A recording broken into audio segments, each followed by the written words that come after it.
Hi friends, എന്തൊക്കെയുണ്ട് വിശേഷം? എല്ലാവരും സുഖമായിട്ടിരിക്കുന്നെന്ന് വിശ്വസിക്കുന്നു. അപ്പോൾ നമ്മൾ ഇന്ന് വന്നിട്ടുള്ളത് കുറച്ച് കിച്ചണിലേക്ക് ആവശ്യമായിട്ടുള്ള കുറച്ച് യൂസ്ഫുൾ ടിപ്സ് ആയിട്ടാണ് വന്നിട്ടുള്ളത് കേട്ടോ. അപ്പോൾ നമ്മുടെ ഇന്നത്തെ യൂസ്ഫുൾ ടിപ്സ് എന്തൊക്കെയാണെന്ന് അറിയണ്ടേ? അപ്പോൾ നമുക്ക് നേരെ വീഡിയോയിലോട്ട് പോകാം. അപ്പോൾ നമ്മൾ ആദ്യം തന്നെ ചെയ്യുന്നത് ചെറിയൊരു ക്ലീനിങ് ആണ്. അത് മൊത്തത്തിലുള്ള ക്ലീനിങ് ഒന്നല്ല. നമ്മൾ കിച്ചണിലൊക്കെ ഇതുപോലെ ഇങ്ങനെയുള്ള വലിപ്പുകളൊക്കെ കുറേ ഉണ്ടാവും അല്ലേ സാധാരണ. അപ്പോൾ അങ്ങനെയുള്ള ഈ എല്ലാം നമുക്ക് ക്ലീൻ ചെയ്തെടുക്കാൻ ഭയങ്കര ബുദ്ധിമുട്ടായിരിക്കും. അപ്പോൾ ഇതുപോലെ ചെറിയ മോപ്പ് ഇതുപോലെയുള്ളത് മേടിക്കാനായിട്ട് കിട്ടും കേട്ടോ. അപ്പോൾ ഇത് കാണുകയാണെങ്കിൽ ഏതെങ്കിലും ഷോപ്പിലൊക്കെ ഇത് കാണുകയാണെങ്കിൽ മേടിക്കുകയാണെങ്കിൽ നമുക്ക് ഇതുപോലെയുള്ള ചെറിയ ചെറിയ പ്ലേസൊക്കെ ക്ലീൻ ചെയ്യാൻ വളരെ ഈസി ആയിട്ട് ഇതുകൊണ്ട് പറ്റും. ഇനിയിപ്പോൾ ഇതുപോലെയുള്ള മോപ്പൊന്നും കിട്ടിയില്ലെങ്കിൽ നമ്മുടെ കയ്യിലില്ലെങ്കിൽ കുഴപ്പമൊന്നുമില്ല കേട്ടോ. നമുക്കൊരു ചെറിയൊരു തുണി നനച്ചെടുത്തിട്ട് നന്നായിട്ടൊന്ന് തുടച്ചെടുക്കുകയാണെങ്കിലും നല്ല ക്ലീനായിട്ട് നമുക്ക് ഈ ഡ്രോയൊക്കെ നന്നായിട്ട് ക്ലീൻ ചെയ്തെടുക്കാനായിട്ട് പറ്റും. നമ്മുടെ അടുത്ത ടിപ്സ് എന്ന് പറയുന്നത് ഇത് കോമൺ ആയിട്ട് ഒരുപാട് നമ്മൾ യൂട്യൂബിലൊക്കെ കണ്ടിട്ടുണ്ടാവും. പക്ഷെ നമ്മളിന്ന് വിത്ത് പ്രൂഫോട് കൂടിയിട്ടാണ് നമ്മളിത് കാണിക്കുന്നത് കേട്ടോ. അപ്പോൾ ഇത് ഞാൻ കുറച്ച് ലെമണാണ് കാണിക്കുന്നത്. ഇതൊരു ടിഷ്യൂ പേപ്പറിലാണ് നമ്മൾ കവർ ചെയ്ത് വെച്ചിട്ടുള്ളത്. ഇത് മേടിച്ചിട്ട് ഒരു 3 ആഴ്ചയെങ്കിലും ആയിട്ടുണ്ടാവും കേട്ടോ. അപ്പോൾ 3 ആഴ്ച ആയിട്ടുണ്ട് നമ്മൾ ഈ ഒരു ലെമൺ മേടിച്ചിട്ട്. ഒരു പ്രശ്നമില്ല, നല്ല ഫ്രഷ് ആയിട്ട് തന്നെ ഇരിക്കുന്നുണ്ട്. അപ്പോൾ നമ്മൾ ഈ ഒരു ടിഷ്യൂ പേപ്പറിലാണ് പൊതിഞ്ഞ് വെച്ചിട്ടുണ്ടായിരുന്നത്. അപ്പോൾ കണ്ടില്ലേ, നല്ല ഫ്രഷ് ആയിട്ട് തന്നെയാണ് ഉള്ളത് കേട്ടോ. അപ്പോൾ നമ്മൾ വിത്ത് പ്രൂഫ് എന്ന് പറഞ്ഞത് ഇതാണ് കേട്ടോ. അപ്പോൾ നമ്മൾ ലെമൺ മേടിച്ചിട്ടുള്ള ആ ഒരു ബാഗ് നമ്മൾ കളഞ്ഞിട്ടുണ്ടായില്ല. ഈ ഒരു ബോക്സിൽ ഇട്ട് വെച്ചിട്ടുണ്ടായിരുന്നു. അത് നമ്മൾ മേടിച്ചത് 9-ാം തീയതിയാണ് നമ്മൾ മേടിച്ചത്. ഇന്ന് നമ്മൾ ഈ ഷൂട്ട് ചെയ്യുന്ന സമയത്ത് 27 ഡേറ്റ് കേട്ടോ. അപ്പോൾ ഞാൻ മൊബൈലിൽ അതാണ് കാണിച്ചിട്ടുള്ളത്. അപ്പോൾ നമ്മൾ ഈ ഒരു ലെമൺ നമ്മൾ മേടിച്ച സമയത്ത് അത് ഇതുപോലെയാണ് കവർ ചെയ്ത് വെച്ചത്. കുറച്ച് കിച്ചൺ ടിഷ്യൂവിൽ ഇതുപോലെ ഒന്ന് കവർ ചെയ്തെടുത്ത് നമ്മൾ ഈ ഒരു ബോക്സിലാക്കി വെച്ചു. അപ്പോൾ ബോക്സിൽ മാത്രമല്ല, കുറച്ച് വേറൊരു പ്ലാസ്റ്റിക് കവറിലും നമ്മൾ ആക്കി വെച്ചിട്ടുണ്ടായിരുന്നു കേട്ടോ. അപ്പോൾ അതൊക്കെ കഴിഞ്ഞിട്ടുണ്ടായി. ഇപ്പോൾ ഈ ഒരു ബോക്സിലുള്ളത് ബാലൻസ് ഉള്ളതാണ്. അപ്പോൾ ഇതാണ് ഞാനെടുത്ത് നിങ്ങൾക്ക് കാണിച്ചു തരുന്നത് കേട്ടോ. അപ്പോൾ ഇനിയിപ്പോൾ നമ്മുടെ കയ്യിൽ ഇതുപോലെ ടിഷ്യൂ ഒന്നും ഇല്ലെങ്കിലും പ്രശ്നമൊന്നുമില്ല കേട്ടോ. നമുക്ക് നമ്മുടെ വീട്ടിലുള്ള സാധാരണ ന്യൂസ് പേപ്പറിലും നമുക്ക് ഇതുപോലെ തന്നെ ലെമൺ ഇതുപോലെ കവർ ചെയ്തിട്ട് നമുക്ക് ഫ്രിഡ്ജിൽ സൂക്ഷിക്കാം കേട്ടോ. ഒരു പ്രശ്നമില്ല. അപ്പോൾ ഇനിയും ഇതൊരു 4-5 ആഴ്ച ഒരു കേടും കൂടാതെ ഇങ്ങനെ തന്നെ ഫ്രഷ് ആയിട്ട് തന്നെ ഉണ്ടാവും എന്നുള്ളത് ഉറപ്പാണ്.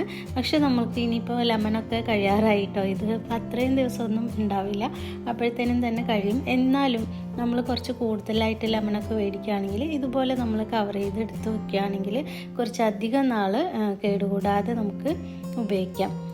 അതുപോലെ തന്നെ ഉരുളക്കിഴങ്ങിൻ്റെ കാര്യത്തിലാണെങ്കിലും നമുക്ക് കുറച്ചധികം നാൾ ചീത്തയാവാതെ നമുക്ക് പുറത്ത് തന്നെ സൂക്ഷിച്ച് വെക്കാനായിട്ട് ഈ ഒരു ന്യൂസ് പേപ്പർ ടിപ്സ് തന്നെ അടിപൊളിയാണ് കേട്ടോ. അപ്പോൾ ഇതുപോലെ ന്യൂസ് പേപ്പറിൽ ഉരുളക്കിഴങ്ങ് ഓരോന്നായിട്ട് കവർ ചെയ്ത് നമ്മൾ ഉരുളക്കിഴങ്ങ് ഇത് എവിടെയാണോ സൂക്ഷിക്കുന്നത് അതുപോലെ ഒരു പാത്രത്തിലാക്കി നമുക്ക് പുറത്ത് തന്നെ, ഫ്രിഡ്ജിലൊന്നും വയ്ക്കരുത് കേട്ടോ ഉരുളക്കിഴങ്ങ് ഒരിക്കലും. നമുക്ക് പുറത്ത് തന്നെ ഇതുപോലെ പേപ്പറിൽ കവർ ചെയ്ത് വെക്കുകയാണെങ്കിൽ കുറച്ചധികം നാൾ സൂക്ഷിക്കാനായിട്ട് പറ്റും.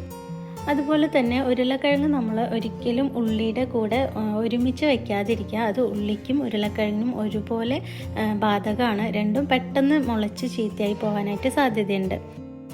നമ്മൾ സാധാരണ ഉള്ളിയൊക്കെ മേടിക്കുന്ന സമയത്ത് കുറച്ച് കൂടുതലായി തന്നെ മേടിക്കാറുണ്ട് അല്ലേ. പ്രത്യേകിച്ച് ഇതുപോലെ നോമ്പ് കാലമൊക്കെ വരുമ്പോൾ ഉള്ളി, ഉരുളക്കിഴങ്ങ്, ലെമൺ ഇതൊക്കെ കുറച്ച് ചിലവ് കൂടുതലാണ്. അപ്പോൾ നമ്മൾ ഇതുപോലെ ഉള്ളിയൊക്കെ കുറച്ച് അധികം മേടിച്ച് വെക്കാനായിട്ട് സാധ്യതയുണ്ട്. അപ്പോൾ ഉള്ളി മേടിക്കുമ്പോൾ തന്നെ കുറച്ച് ചെറിയ ടിപ്സൊക്കെ നമ്മൾ ഫോളോ ചെയ്യുകയാണെങ്കിൽ ഉള്ളി കുറച്ച് കാലം അധികം കേടുകൂടാതെ വെക്കാൻ പറ്റും. അപ്പോൾ ആദ്യം നമ്മൾ ശ്രദ്ധിക്കേണ്ടത് വലിയ ഉള്ളി എടുക്കാതിരിക്കുക എന്നുള്ളതാണ് കേട്ടോ. നമ്മൾ വലിയ ഉള്ളി എടുക്കുന്ന സമയത്ത് ഉൾഭാഗം പെട്ടെന്ന് തന്നെ ചീത്തയായി പോകാനൊക്കെ സാധ്യതയുണ്ട്. അതുപോലെ തന്നെ 2 ഉള്ളി ഒട്ടിയിരിക്കുന്ന പോലെയുള്ളതും അധികം എടുക്കാതിരിക്കുക. പിന്നെ നമ്മൾ എടുക്കുമ്പോൾ ഒരു മീഡിയം സൈസായിട്ടുള്ള സവാള എടുക്കാനായിട്ട് നോക്കുക. അതും റൗണ്ട് ഷേപ്പിലുള്ള തന്നെ എടുക്കാനായിട്ട് നോക്കുക കേട്ടോ. അപ്പോൾ നമുക്ക് മുറിക്കാനും തോലൊക്കെ പൊളിച്ചെടുക്കാനൊക്കെ നല്ല ഈസി ആയിട്ടുണ്ടാവും. പിന്നെ പെട്ടെന്ന് ചീത്തയൊന്നും ആവില്ല കേട്ടോ. അപ്പോൾ പിന്നെ നമ്മൾ ശ്രദ്ധിക്കേണ്ടത്, നമ്മൾ ഉള്ളിയൊക്കെ മേടിച്ചിട്ട് വരുമ്പോൾ പ്ലാസ്റ്റിക് ക്യാരി ബാഗിലൊക്കെ ആയിരിക്കും കിട്ടുന്നത്. അപ്പോൾ നമ്മൾ വീട്ടിലെത്തിയതും ആ പ്ലാസ്റ്റിക് ബാഗിൽ നിന്ന് മാറ്റിയിട്ട് പേപ്പർ ബാഗ് ഉണ്ടെങ്കിൽ അതിലാക്കി വെക്കുക. അപ്പോൾ കുറച്ച് നാളധികം കേടുകൂടാതിരിക്കും കേട്ടോ. ഇനിയിപ്പോൾ പേപ്പർ ബാഗ് ഇല്ലെങ്കിലും കുഴപ്പമൊന്നുമില്ല. നമ്മൾ ഉള്ളി എവിടെയാണോ നമ്മൾ സാധാരണ ഇട്ട് വയ്ക്കുക ആ ഒരു പാത്രത്തിൽ ഒരു ന്യൂസ് പേപ്പർ വിരിച്ചതിന് ശേഷം ഉള്ളിയൊക്കെ ഇതുപോലെ കമഴ്ത്തി വെച്ചിട്ട് അടുക്കി കൊടുത്താൽ മതി. അപ്പോൾ ഇതിനൊക്കെ മുൻപായിട്ട് നമ്മൾ ചെയ്യേണ്ടത്, ഉള്ളി മേടിച്ചിട്ട് വന്നിട്ടുണ്ടെങ്കിൽ ഒന്ന് ചെറുതായിട്ടൊന്ന് വെയിലൊക്കെ കൊള്ളിച്ച് ഒന്ന് ചൂടാക്കി എന്താ പറയുക അതിൻ്റെ ആ ഒരു ഈർപ്പമൊക്കെ ഉണ്ടെങ്കിൽ അതൊക്കെ ഒന്ന് ഉണക്കി എടുക്കുകയാണെങ്കിൽ ഇനിയും കുറച്ചധികം നാൾ നമുക്ക് ഉള്ളി ചീത്തയാവാതെ സൂക്ഷിക്കാം. അപ്പോൾ ഈ ഒരു ടിപ്സൊക്കെ നമ്മൾ ഉള്ളി മേടിക്കുമ്പോൾ നമ്മൾ നോക്കുകയാണെങ്കിൽ സവാളൊക്കെ നമുക്ക് കുറച്ചധികം നാൾ ചീത്തയാവാതെ മുളയ്ക്കാതെയൊക്കെ നമുക്ക് ഉപയോഗിക്കാൻ പറ്റും.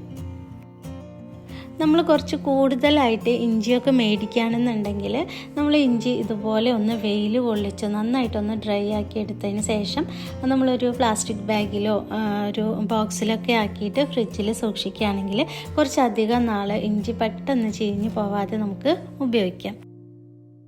അടുത്തതായിട്ടൊരു അടിപൊളി ടിപ്സാണ്. നമ്മൾ സാധാരണ മീനൊക്കെ മേടിച്ചിട്ടുണ്ടെങ്കിൽ വാഷ് ചെയ്ത് കഴിഞ്ഞിട്ടുണ്ടെങ്കിൽ പ്രത്യേകിച്ച് മത്തി പോലുള്ള മീനൊക്കെ ക്ലീൻ ചെയ്ത് കഴിഞ്ഞിട്ടുണ്ടെങ്കിൽ ഭയങ്കര ഒരു സ്മെല്ലായിരിക്കും അല്ലേ. വാഷ് ബേസിനും അതുപോലെ കൈയൊക്കെ ഭയങ്കര സ്മെല്ലായിരിക്കും. നമ്മളാണെങ്കിൽ എത്ര സോപ്പിട്ടൊക്കെ കഴുകിയിട്ടുണ്ടെങ്കിലും തന്നെ ആ ഒരു ഫിഷിൻ്റെ ആ മണം പെട്ടെന്നൊന്നും മാറിക്കിട്ടില്ല. ആ ഒരു കയ്യിൽ ആ ഒരു മണമൊക്കെ ഉണ്ടാകുമ്പോൾ ഭയങ്കര ഒരു മാതിരി ആയിരിക്കും അല്ലേ നമുക്ക്. അപ്പോൾ അങ്ങനെയുള്ള പ്രശ്നം ഒഴിവാക്കുന്നതിന് വേണ്ടിയിട്ടുള്ളൊരു ടിപ്സാണ് ഇത് കേട്ടോ. അപ്പോൾ നമ്മുടെ താരം കോൾഗേറ്റ് ആണ്. അപ്പോൾ നമുക്കറിയാം കോൾഗേറ്റ് വെച്ച് നമുക്ക് ഒരുപാട് കിച്ചൺ ടിപ്സിന് നമ്മൾ കോൾഗേറ്റ് വെച്ചിട്ട് ഉപയോഗിക്കാൻ പറ്റും എന്നുള്ളത് അറിയാം അല്ലേ. അപ്പോൾ അതിലൊരു പ്രധാനപ്പെട്ട ഒരു ടിപ്സാണ് കേട്ടോ. അപ്പോൾ കുറച്ച് പേസ്റ്റ് നമ്മൾ കയ്യിലെടുത്തിട്ട് നമ്മൾ സോപ്പ് കൊണ്ട് എങ്ങനെ കൈ വാഷ് ചെയ്യുന്നോ അതുപോലെ നന്നായിട്ടൊന്ന് തേച്ച് പിടിപ്പിച്ചതിന് ശേഷം നമുക്ക് സാധാരണ ടാപ്പ് വാട്ടറിൽ നമുക്ക് ഇതൊന്ന് വാഷ് ചെയ്തെടുത്താൽ മാത്രം മതി. അപ്പോൾ നമ്മുടെ കയ്യിലുള്ള ആ മീനിൻ്റെ ആ ഒരു സ്മെല്ലൊക്കെ ഉണ്ടാവില്ല, അതൊക്കെ ഒട്ടും തന്നെ ഉണ്ടാവില്ല. നല്ലപോലെ ക്ലീനായി കിട്ടുകയും ചെയ്യും കേട്ടോ. ഇനിയിപ്പോൾ അടുത്തത് കോൾഗേറ്റ് എന്ന് പറയുമ്പോൾ കുറച്ച് പൈസ ചിലവുള്ള കാര്യമാണ് അല്ലേ. ഇനിയിപ്പോൾ നമുക്ക് ഒട്ടും പൈസ ചിലവില്ലാതെ ഈ ഒരു രീതിക്ക് നമുക്ക് ഫിഷിൻ്റെ ആ ഒരു മണമൊക്കെ പോകുന്നതിന് വേണ്ടിയിട്ടുള്ള അടുത്ത ടിപ്സാണ് അരി കഴുകുക. ഇതൊരു ഫണ്ണി ആയിട്ടുണ്ടല്ലേ. അപ്പോൾ നമ്മൾ ചോറ് വെക്കാനായിട്ട് മീനൊക്കെ കഴുകിയതിന് ശേഷമാണ് നമ്മൾ ചോറ് വെക്കാൻ പോകുന്നതെങ്കിൽ ഇതുപോലെ അരി കഴുകിയാൽ നമ്മുടെ കയ്യിലുള്ള ആ ഒരു മീനിൻ്റെ സ്മെല്ലും പോയി കിട്ടും. അതുപോലെ തന്നെ വാഷ് ബേസിനിലും ഉള്ള ആ ഒരു സ്മെല്ലും മാറിക്കിട്ടും. അപ്പോൾ നിങ്ങൾ ഇതൊക്കെ ഒന്ന് ട്രൈ ചെയ്ത് നോക്കാം കേട്ടോ. അടുത്തതായിട്ട് പറയാൻ പോകുന്നത്, നമ്മൾ നോൺ സ്റ്റിക്ക് പാത്രമൊക്കെ മേടിക്കുന്ന സമയത്ത് ചില പാത്രങ്ങളിൽ ഇതുപോലെ പേപ്പറൊക്കെ ഒട്ടിയിട്ട് ആയിരിക്കും കിട്ടുന്നത് അല്ലേ. അപ്പോൾ അങ്ങനെയുള്ള പേപ്പർ നമ്മൾ പറിച്ചെടുക്കുന്ന സമയത്ത് പേപ്പറോട് കൂടെ ആ ഒരു പാത്രത്തിൽ ഒട്ടിപ്പിടിക്കാനും പിന്നെ അത് കഴുകുന്ന സമയത്ത് അത് അവിടെ സ്ക്രാച്ച് ആവാനൊക്കെ സാധ്യതയുണ്ട്. അപ്പോൾ ഇങ്ങനെയൊന്നും ആവാതെ നല്ല പെട്ടെന്ന് ഈസി ആയിട്ട് എടുക്കുന്നതിന് വേണ്ടിയിട്ട് നമ്മൾ ഈ ഒരു പാത്രം ഒന്ന് ചൂടാക്കിയതിന് ശേഷം ഈ പേപ്പർ നമ്മൾക്ക് പറിച്ചെടുക്കുകയാണെങ്കിൽ വളരെ ഈസി ആയിട്ട് കിട്ടും കേട്ടോ. ഇനിയിപ്പോൾ പറിച്ചെടുത്ത് കഴിഞ്ഞാലും ഇതിൻ്റെ അകത്തുള്ള ആ ഒരു പശ അങ്ങനെ തന്നെ അവിടെ ഉണ്ടാവും. അപ്പോൾ അതും നമ്മൾ ഇതുപോലെ ഒന്ന് ചൂടാക്കിയതിന് ശേഷം ഒരു ടിഷ്യൂ പേപ്പറോ കിച്ചൺ ടവലോ എന്തെങ്കിലും വെച്ചിട്ട് നമ്മൾ ഇതുപോലെ ഒന്ന് വൈപ്പ് ചെയ്ത് ചൂടോടുകൂടെ തന്നെ വൈപ്പ് ചെയ്ത് എടുക്കുകയാണെങ്കിൽ പാത്രം നല്ല ക്ലീനായിട്ട് കിട്ടും. അപ്പോൾ നമ്മുടെ ഇന്നത്തെ ടിപ്സൊക്കെ നിങ്ങളൊന്ന് ട്രൈ ചെയ്ത് നോക്കുക. ട്രൈ ചെയ്ത് സക്സസ് ആയില്ലെങ്കിലും നിങ്ങളുടെ അഭിപ്രായങ്ങൾ കമൻറ്റിലൂടെ അറിയിക്കുക. അപ്പോൾ എന്താ പറയുക, വീഡിയോ ഇഷ്ടമായിട്ടുണ്ടെങ്കിൽ എന്നും പറയുന്ന പോലെ ലൈക്ക് ചെയ്യാനോ ഷെയർ ചെയ്യാനോ സബ്സ്ക്രൈബ് ചെയ്യാനോ ഒന്നും മറക്കരുത്. അതോടൊപ്പം തന്നെ സബ്സ്ക്രൈബ് ചെയ്യുമ്പോൾ ബെല്ലൈക്കൺ ഒന്ന് അടിച്ച് പൊട്ടിക്കാനും മറക്കരുത് കേട്ടോ. അപ്പോൾ എങ്കിൽ മാത്രം നമ്മളുടെ പുതിയ വീഡിയോസൊക്കെ നിങ്ങൾക്ക് നോട്ടിഫിക്കേഷനായിട്ട് വരുള്ളൂ. അപ്പോൾ എല്ലാവരും നല്ല ഹാപ്പി ആയിട്ടും ഹെൽത്തി ആയിട്ടിരിക്കുക. ഇൻഷാ അല്ലാഹ് നമുക്ക് മറ്റൊരു വീഡിയോ ആയിട്ട് വീണ്ടും വരാം. താങ്ക്